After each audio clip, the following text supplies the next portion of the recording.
Hey everybody, it's Eric the Horror Man, and welcome to another episode of Top 10 Tuesday, where I'll be doing top 10 horror movies from the year 1989. So these are the movies from that year. At number 10, Sleepaway Camp 3, Teenage Wasteland. This movie is okay, but the first one is still better. Only this time where Angela dresses up posing as a teen and terrorizes more teens at a camp called Camp New Horizons. So Sleepaway Camp 3, not too bad. It's okay. Next is Halloween 5, The Revenge of Michael Myers. This movie is not the best in the Halloween franchise. It's okay, but this movie completely failed at the box office in that year. After in Halloween 4 in 1988 had success, this movie was quickly rushed into production and this movie failed.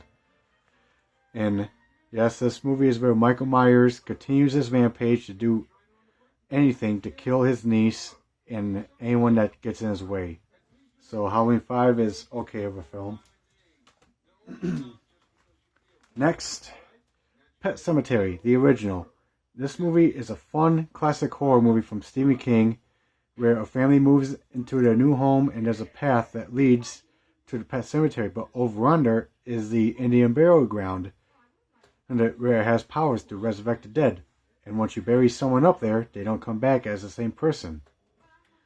And the neighbor who lives right across the street knows everything about the pet cemetery and the Indian burial ground. So, Pet Sematary, very fun classic horror movie. Next, Leviathan. This movie is actually a very fun movie to watch, where underwater precious miners find a sinking vessel that's from Russia, and the Russians were working on an experiment and they decided to put it in a flask. And in that flask is the experiment they were working on, which is a genetic eel-like alteration. And it starts imitating the crew. It would become an eel-like creature. So, Leviathan, very fun movie to watch. Not bad. Next, Deep Star 6. This movie is so much fun to watch, where underwater researchers are trapped 6,000 miles down below the surface with a prehistoric sea monster. This movie was actually a lot of fun to watch, and the sea monster itself was actually a pretty cool one. So, Deep Star 6, very fun horror movie to watch.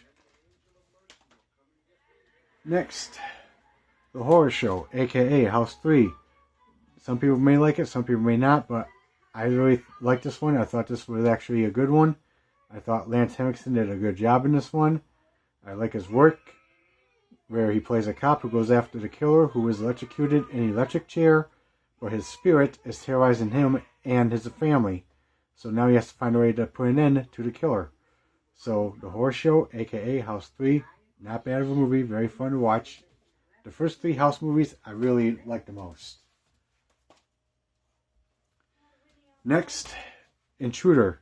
Very fun, classic slasher 80s horror movie. It's a whodunit kind of thing, where someone's going around killing off the night crew because they're closing its doors because it's going to be turned into a parking lot. And someone's going around killing the night crew. And we don't know who it is. It could be one of the employees, or it could be a crazy ex-boyfriend who just recently got released from prison.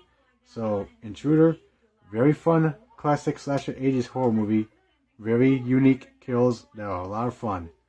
So, Intruder, very fun slasher. Next, Shocker. This movie is so much fun to watch, even though it's done by Wes Craven, but this is like one of my favorite movies of Wes Craven's, where the killer gets electrocuted in an electric chair and he feeds on electricity and he ends up possessing people. And you could tell when it's him because he walks with a limp. So, Shocker, very fun horror movie. Number 2, Nightmare on Elm Street 5, The Dream Child. This movie is okay, but it's not the best one in the franchise, where Freddy intends on becoming Alice's child that she's pregnant with, and he's like terrorizing her friends in her unborn baby's dreams. So now she has to find a way to stop Freddy from becoming her baby. So Nightmare on Elm Street 5, it's an okay movie. And last, Friday the 13th Part 8, Jason Takes Manhattan.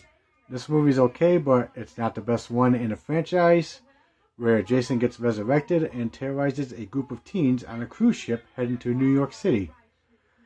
So, I thought The Kills was not bad, but this movie is okay, but it's just not the best one in the franchise. Some people have their differences on it. Alright, so that's it for my Top 10 Tuesday. If there's any movies you liked that you saw in the list, please let me know in the comments down below. And also, like and subscribe to the channel. And I'll be posting more videos pretty soon. Later.